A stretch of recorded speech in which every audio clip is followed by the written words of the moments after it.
Hola, hola, ¿qué tal mi gente? Bienvenidos a otro video de Código Morsa. Te traigo otra historia real que me sucedió cuando postulé a esta empresa. Te traigo mi experiencia con mi última entrevista técnica. Te quería mencionar que en este trabajo quedé después de 3 entrevistas y la entrevista del medio era la entrevista técnica que duró alrededor de 1 hora y media, 1 hora 40. Y no fue nada más que una larga conversación entre los entrevistadores, que eran dos consultores y una consultora y desarrolladores también al mismo tiempo. Recuerda que mi cargo actual es consultor slash desarrollador, pero también tiene que ver con un poco de ser Solutions Architect, diseñar arquitecturas de software para que tus aplicaciones puedan ser deployadas, funcionen, etcétera. Ya no es solo programar, sino que también arquitectar.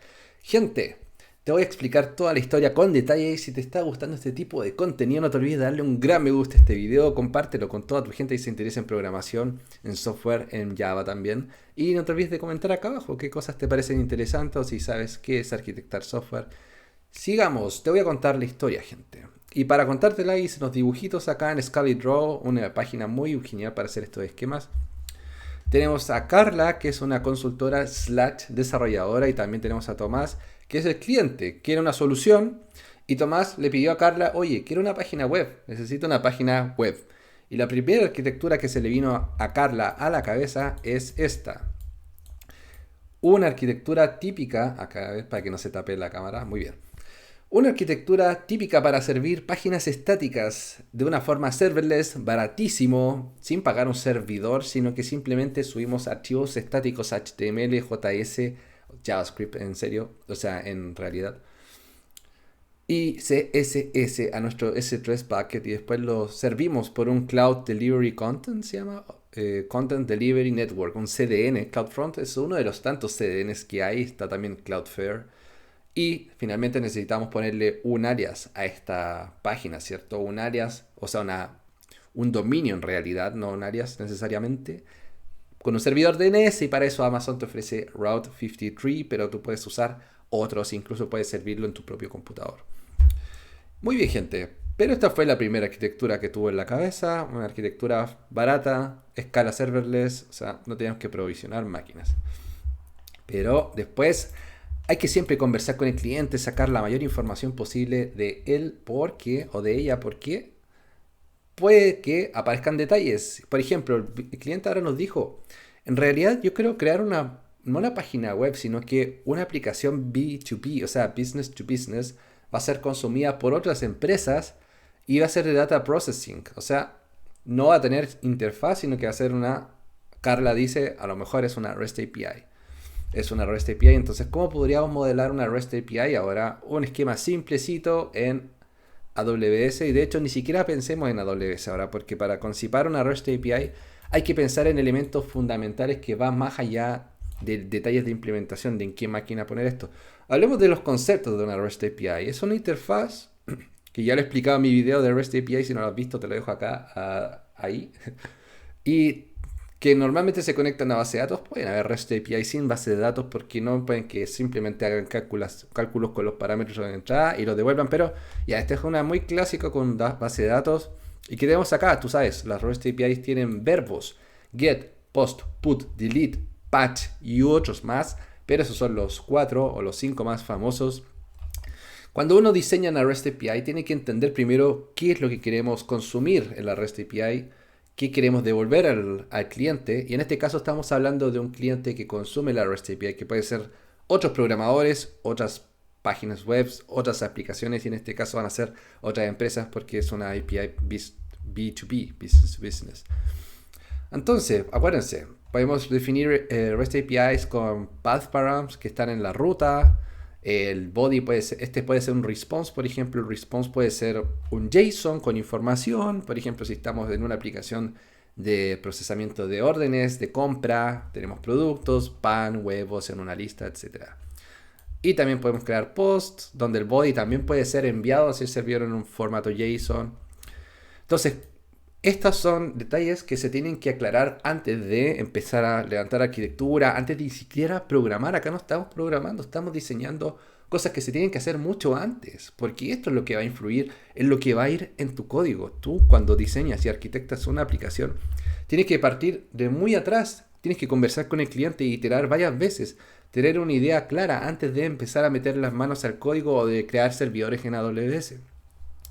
Entonces, esto es parte del diseño de la REST API, definir la interfaz, las rutas, etcétera, y cómo lo podemos hacer más detalladamente. De hecho, podemos usar OpenAPI con Swagger. Si no conoces Swagger, es una librería. De hecho, te la voy a mostrar acá. Bueno, gente, para los que no sabían, OpenAPI es una especificación para escribir REST APIs.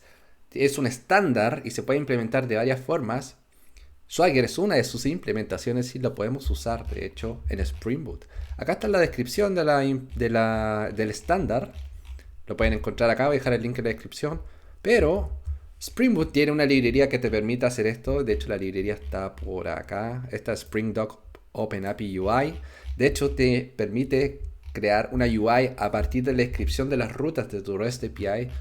Y la UI se ve así, muy dinámica, muy bonita. A ver si le hago zoom. Acá están todas las rutas, los parámetros. De hecho, cuando despliegas una de estas, tú puedes hacer clic. Puedes ver la descripción de esa ruta como se ve acá. Y de hecho puedes hacer pruebas a sí mismo desde la UI. Sin tener que usar Postman, por ejemplo. Esta es una alternativa a Postman. Si es que una de las formas de escribir REST APIs. Tú puedes encontrar tu propia forma. Pero ya. Después de definir la REST API con el cliente, vienen más preguntas. ¿Con qué datos trabajan? Porque nosotros tenemos una base de datos, pero antes de elegir siquiera el motor de la base de datos, tenemos que definir qué datos usan, cómo están relacionados entre sí, qué data access patterns, los patrones de acceso tienen hacia esos datos, quiénes los van a consumir, data analyst o solamente la aplicación. Bueno, entonces el cliente te tiene que proveer los datos, cómo se ven y cómo son consultados. Esa es una pregunta de qué tiene que ver cómo son los data access patterns a eso. Entonces, estas son las preguntas que tenemos que responder antes de decidir qué base de datos queremos usar o no. Si es que la data es relacional o no relacional, el modelo se asemeja a un no relacional. Podríamos tener transacciones o analytics. Si es que queremos hacer una base de datos solamente para analytics, podría hacer más sentido usar un data warehouse. Y si no, una base de datos de transacciones como MySQL o MongoDB, por ejemplo.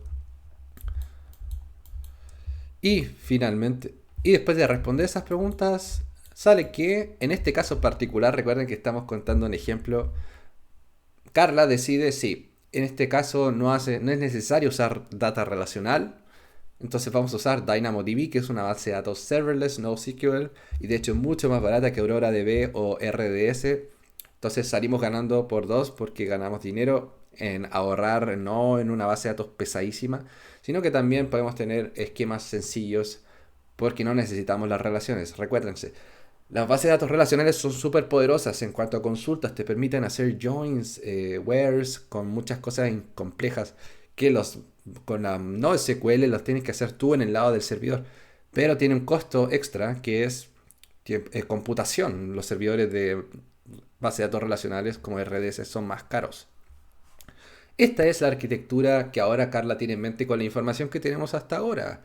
Un servidor S2, una máquina virtual para los que no saben, Amazon es una VM, pero puede ser muy pequeñita, dependiendo, puedes elegir el tamaño, puede ser una tremenda máquina de 16 núcleos, depende del caso, pero este es un caso genérico. Entonces podría bastar tener un servidor en S2, un alias o un dominio en un servidor DNS y una base de datos. Simplecito, una arquitectura simple. Pero tenemos que indagar más información, tenemos que ver más información, cómo va la cosa con el cliente. Entonces, necesitamos primero que nada saber cómo es el tráfico. ¿Qué pasa si tenemos un servidor prendido las 24 horas del día, los 7 días de la semana, pero nos damos cuenta que tenemos requests esporádicamente? Entonces, ¿cuánto tráfico estiman? No lo sabemos, pero puede llegar a ser bastante. Ya no me dice mucho, o sea, el cliente puede que hable en esos términos también. Entonces, acá también Carla tiene que evaluar otro factor importantísimo al momento de decidir la arquitectura de una aplicación. Si en tu equipo hay SysOps experimentados, DevOps, ¿los hay o no los hay? Y eso va a determinar si es que puedes usar servicios manualmente configurados, si es que puedes configurar manualmente servidores. Y de hecho el cliente dice, no, no tenemos y no queremos mantener infraestructura, no tenemos DevOps o no tenemos el salario para pagarle un DevOps, los DevOps cobran bastante caro. Entonces, ¿cuál es la solución? Usar servicios manejados automáticamente por tu cloud provider. AWS tiene muchos servicios que les dice los auto-managed systems. Bueno, Hay muchas alternativas a eso y de hecho uno de ellos es el que vamos a ver a continuación. Tenemos este gran servicio que es Fargate, gente. Es un orquestador de contenedores en donde tú solamente te preocupas de definir una imagen en Docker, defines el tamaño que le quieres asignar a esa imagen, el tamaño computacional en cuanto a cuántas CPUs le quieres dedicar y cuánta memoria RAM. Y Amazon se va a encargar de orquestar estos contenedores por ti. Tú nunca vas a llegar a ver las máquinas virtuales en donde están corriendo estos contenedores. Nunca vas a tener que actualizar ese sistema operativo o actualizaciones de seguridad. Esas máquinas virtuales están manejadas por AWS y tú solo tienes que crear las task definitions que se usan en Fargate, donde describes la imagen de Docker que tienen que correr, el tamaño de la CPU, el tamaño de la memoria RAM y AWS hace el resto. Y es genial porque también Fargate puede escalar horizontalmente, que es algo que está muy de moda porque te permite adaptarte a demanda elástica. Y esto es justamente algo que resuelve uno de los requerimientos de clientes que no sabe cuánta demanda va a llegar, pero en algún momento puede ser bastante. Entonces, como ya, necesitamos adaptarnos a demanda elástica en el caso en que lleguen muchos clientes de una y reducir la capacidad si es que nos damos cuenta de que hay pocos usuarios. Por ejemplo, en la noche, si es que hay muy pocos requests, bastaría con tener solo un container de Fargate. Y ELB, ¿qué es ELB? Es el Load Balancer, Elastic Load Balancer. Nosotros tenemos que, de alguna forma, redireccionar el tráfico a los distintos tasks que están corriendo en Fargate, ¿no? Eso lo hace un Elastic Load Balancer o un balanceador de carga. También tengo un video de Load Balancers acá que te puedo, ahí que te puedo dejar para que aprendas sobre este concepto que es el balanceo de carga, muy interesante y muy, de hecho, es crucial para escalar horizontalmente. Ya, muy bien, hasta ahora hace todo sentido, una arquitectura bastante bonita y fácil de maniobrar porque no necesitamos tanto manejar tanto las máquinas virtuales. Pero salen más preguntas. Ahora, ¿qué pasa? Hay aplicaciones que tienen que correr 24/7 y que no deben tener downtime. Me imagino aplicaciones críticas, procesos críticos, e-shoppings, e-commerce, no sé, o aplicaciones de hospital que tienen que usar los doctores en urgencia, cosas así. No, no trabajamos. Ah, ya. Entonces, ¿puede haber downtime, por ejemplo? No, dice el cliente, trabajamos con procesos críticos. O sea, claro, tenemos que estar corriendo todo el rato. Entonces debe funcionar 24/7, sí, ok. Entonces, gente, tenemos que considerar también lo siguiente. Puede que nosotros programemos bonito todo lo que queramos y que nuestro software no tenga bugs y no se caiga por nuestra culpa. Pero AWS sí se puede caer. Ustedes saben que los cloud providers al fin y al cabo son servidores corriendo no en tu casa, sino que en la casa de otra persona. Y esos servidores pueden fallar, a esa persona se le puede apagar la luz. Y estamos hablando de que AWS puede sufrir apagones por desastres naturales o alguna otra cosa falla en el sistema eléctrico del país en donde están corriendo esos data centers. Entonces, ¿cómo nos protegemos frente a eso? Si AWS nos provee instalaciones que se pueden apagar, te provee también una solución a esos mismos problemas, porque imaginemos que AWS tiene servicios en todo el mundo. Puede que tenga fallas locales en ciertas zonas y que tenga otras zonas funcionando. Entonces acá sale el concepto de altamente disponible, en el cual está pensando Carlos y dice, ya, tenemos que tener una aplicación altamente disponible. ¿Cómo se hace eso en AWS? Y AWS te provee lo que se llaman las Availability Zones. AZ le llama. Entonces, si nosotros tenemos un task de Fargate en distintas Availability Zones, al menos dos necesitamos. Por eso ahora salen dos tasks de Fargate sin la línea punteada y un tercero en caso de que necesitemos escalar horizontalmente. Necesitamos siempre al menos dos Fargate corriendo en Availability Zones distintas. ¿A qué me refiero? ¿Qué son estas zonas, gente? Estas son zonas geográficas en donde corren servidores y están separados lo suficientemente para que un apagón en una Availability Zone no te afecte la otra. Entonces están separados eléctricamente, están más o menos lejos geográficamente, cosa que si pasa un huracán, por ejemplo, por Miami, no te va a afectar la Availability Zone en, no sé, en California del Norte, suponiendo que están lejos. Entonces, gente, esa es la gracia de usar las cosas, servidores en distintos Availability Zones. Tienes redundancia sobre apagones por el lado de AWS. Entonces acá simplemente decimos, ahora necesitamos al menos en todo momento dos tasks de Fargate corriendo en distintas availability zones y así nos aseguramos de que nuestra aplicación sea altamente disponible. Y ahora ustedes se preguntarán, ¿y qué pasa con la base de datos? ¿Y qué pasa con el Elastic Load Balancer? ¿Son estas cosas también altamente disponibles? Bueno, particularmente DynamoDB sí es altamente disponible y eso es una de las maravillas también de esta base de datos serverless, que tú no te tienes que preguntar tampoco, no te tienes que preocupar de las máquinas virtuales en donde están guardados estos datos, etcétera. Eso es altamente disponible y es una garantía que te da AWS. Asimismo con el Load Balancer también es altamente disponible, tú no te tienes que preocupar.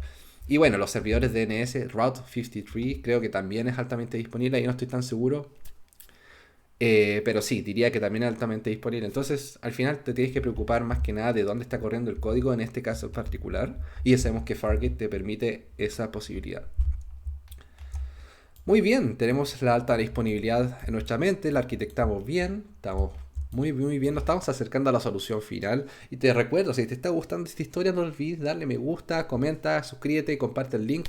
Sigamos. ¿Qué tan seguido hacen releases? Ahora nos vamos a preguntar de cómo, ya tenemos la arquitectura, pero cómo mandamos código nuevo a esta aplicación. Muy seguido, dice el cliente, casi todas las semanas se hacen releases. Entonces, ¿cómo podemos tener un proceso ágil en donde actualicemos nuestra aplicación constantemente y donde tengamos un proceso automatizado que fluya y no tengamos que subir manualmente un zip por el SSH al servidor? ¡Qué lata, no! Entonces vamos a crear una pipeline, una CI/CD pipeline, Continuous Integration, Continuous Delivery. Una de las pipelines más famosas ahora para desarrollar de forma ágil y hacer un release continuamente. Entonces, ahora vamos a diseñar una CI/CD pipeline que se ve así, gente. Esta es una CI/CD clásica y las tecnologías que pueden usar acá son múltiples. Acá yo puse las tecnologías relacionadas a AWS, Docker Hub y GitHub, pero ustedes pueden usar muchas. Voy a describir primero esta. Entonces, nosotros tenemos desarrolladores, gente. ¿Cómo funciona esto? ¿Cómo funciona? Tenemos desarrolladores que escriben código y en algún momento dicen, ok, es hora de mandar este código al repositorio porque está listo. Por ejemplo, comiteamos a un pull request. Si es que no conoces lo que son los pull requests, tienes que averiguarlo. Y después alguien decide mergear el pull request a la rama branch, al main branch, quiero decir. Todos estos son conceptos de Git, de control de versionamiento, son cosas que tienes que aprender. Hay muchos tutoriales de Git. En mi canal no tengo ninguno, pero de seguro vas a encontrar alguno en YouTube. Entonces nosotros podemos automáticamente gatillar un proceso cada vez que actualizamos nuestra rama master o la rama main, en donde está el código final. Entonces, nosotros cada vez que gatillamos un proceso podemos hacer que acá un agente, le llamaremos agente, puede correr en code build, que es un automatismo para crear nuevas versiones, para crear nuevas imágenes de Docker, para crear nuevos artefactos, etcétera. Hay alternativas a eso, están las GitLab pipelines, están los GitHub Actions, está Jenkins. Todo eso aplica a esto mismo y Code Build es la versión de AWS, en donde podemos también correr automáticamente los tests unitarios, los tests de integración, antes de construir finalmente la aplicación final. Porque ¿qué pasa si tenemos un error, si falla un test? Ese proceso se detiene y no pasa a la siguiente etapa. Eso es lo genial de correr test en estos automatismos. Si falla uno de los tests, detienes el proceso y te aseguras de que ese error no va a llegar nunca a la versión final y a producción y los usuarios no van a ver ese problema. Pero una vez que estamos listos y que construye, que corre los tests, CodeBuild construye una imagen de Docker con tu versión nueva de la aplicación y la puedes puchar a Docker Hub, que es un repositorio de imágenes de Docker, o también la puedes puchar a ECR, que es el servicio, el registro o el repositorio de imágenes para AWS de Docker. Es el registro de imágenes de Docker en AWS, ECR, SR. Y después, ¿cómo podemos deployar esa imagen a nuestros contenedores en Fargate, gente? ¿Cómo lo hacemos? Hay muchas formas de hacer eso. Acá tenemos Code Deploy, estaba tapándolo creo, sí, pero no importa. Igual ustedes lo vieron. No lo vamos a ver así ahora. Ahora vamos a ver toda la visión. Code Deploy, gente, también puede ser reemplazado por Jenkins, por GitHub Actions o GitLab Pipelines, pero es un agente que agarra el artefacto o la última versión de tu aplicación, que puede ser una imagen de Docker, un zip, lo que sea, un jar, de hecho, si usas simplemente jars en Java, y lo puede deployar a los contenedores. Así de simple, también está automatizado, etcétera. Entonces, a grosso modo, ahora nuestra arquitectura se ve así, se ve bastante genial, ¿no? Tenemos nuestra CI/CD por acá y tenemos nuestra aplicación por acá. Entonces, cada vez que tenemos una nueva versión, se testea, se deploya y hace un rolling release, rolling update. No voy a hablar de eso ahora porque eso podría hacer muy largo este video, pero es que se refiere a que cuando tenemos una nueva versión, estos contenedores se actualizan de a poco. Primero se actualiza uno con la nueva versión y si funciona se actualizan los demás. Eso es un rolling update o un blue-green deployment o puedes hacer un canary release. Hay muchas estrategias, no las voy a mencionar ahora, pero para que tengas en mente que hay muchas formas de hacer un release a final, en producción.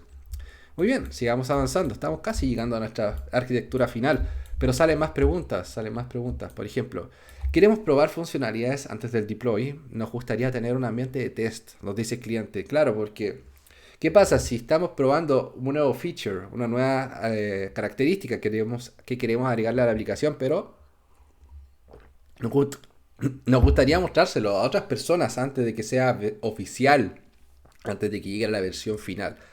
Para eso podemos crear un ambiente que se vea tal cual como producción, pero que no sea producción, que no sea lo que vean los usuarios finales, sino que solamente sea de uso interno.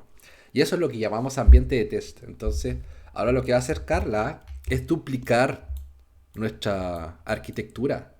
Por eso se ve así. Tenemos nuestra arquitectura duplicada. Ahora tenemos una que se llama testing, de hecho lo voy a agrandar esto acá, y una que se llama producción. Producción, gente, o production, es lo que normalmente se conoce como lo que ve el cliente final, el usuario final, los que usan tu aplicación, eso se llama producción. Y testing es un ambiente igual o levemente más barato, más pequeño, pero tiene que tener los mismos componentes arquitectónicos para que podamos hacer una recreación fiel a la aplicación y podamos hacer pruebas tal cual como si estuviéramos en la aplicación real. Y esto implica un poco más de gastos, porque de hecho quizás no un poquito más, pero vale la pena. Tenemos que duplicar todo. Duplicamos la base de datos, duplicamos Fargate, duplicamos el Elastic Load Balancer. Necesitamos otro dominio, pero bueno, el dominio es baratísimo. La parte más cara son estos dos componentes con el Load Balancer, creo. Pero necesitamos esto de todas formas, porque ¿qué es más caro? Duplicar arquitectura y hacer buenos tests o que todo te falle en producción por no haberlo testeado correctamente. Entonces, esto es un gasto que se paga por sí solo. Y acá, ¿por qué tenemos solo una availability zone en testing y en producción tenemos dos o más? Porque en testing no es necesario tener alta disponibilidad. Esto puede ser que varíe de aplicación en aplicación, pero normalmente en testing se acepta que haya downtime, que falle algo, que no sea altamente disponible porque es testing, o sea, es de uso interno, no es crítico. Entonces podemos ahorrar costos en ese sentido y solo tener una availability zone. Y si estuviéramos hablando de base de datos relacionales, en este caso DynamoDB es serverless, entonces tú pagas por lo que usas y si en testing hay pocos datos vas a terminar pagando súper poco en la base de datos. Pero si estuvieras usando un RDS o una Aurora, ahí sí podrías abaratar costos achicando las instancias de esa base de datos relacionales. Bueno, son estrategias, en testing se puede ahorrar dinero en cuanto a arquitectura para que lo sepas. Y también nuestro CI/CD pipeline se adapta ahora, tenemos que adaptarlo a poder deployar a estos dos ambientes, a testing y a producción. Eso también se puede hacer, pero hay que tenerlo en mente. Finalmente, gente, estamos casi terminando esta gran historia donde estamos aprendiendo mucho, ¿no? Y Carla se dio cuenta de algo, ya que parecía que estaba todo listo, todo en orden para llegar y empezar a construir. Pero finalmente, después de analizar el tráfico, se dio cuenta de que hay mucho tiempo en donde no hay nada de tráfico en la aplicación y de repente llegan usuarios así, pum, spikes, pueden ser días especiales, Black Fridays, por ejemplo, Cyber Mondays, no sé, Navidad, donde la gente se mete como loco a meterse a estos e-commerce y a comprar y a procesar, no sé. Entonces, el tiempo del proceso es relativamente corto, dice Carla, spikes de demanda aleatorio. La mejor solución en cuanto a costo-beneficio, dice ella, es serverless, en este caso. Y esto le permite también al cliente manejar incluso menos infraestructura, porque serverless es aún más fácil de maniobrar que usar contenedores en Fargate. Entonces, la arquitectura que está proponiendo ahora ella es la siguiente.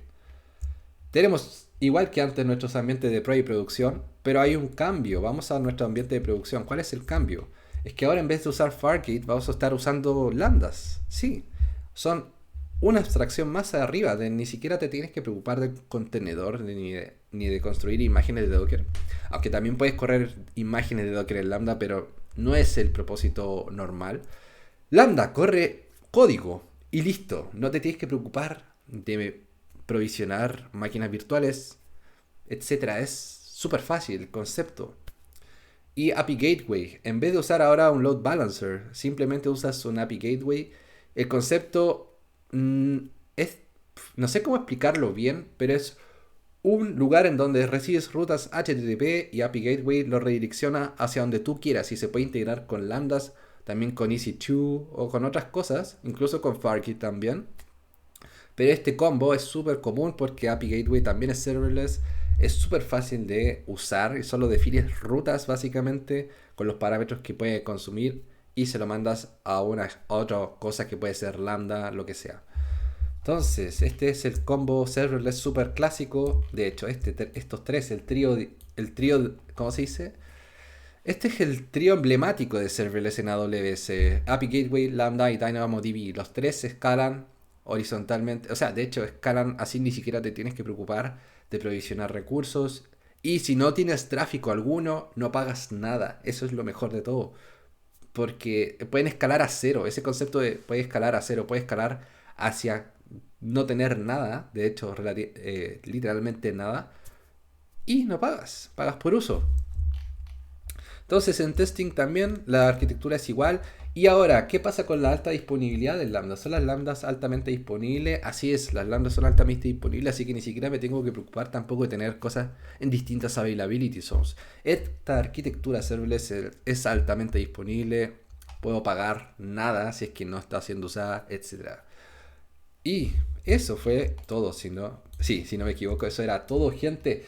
Te vuelvo a recordar, si te gustó esta historia, no te olvides de darle me gusta, comenta, suscríbete, comparte el link con toda tu gente.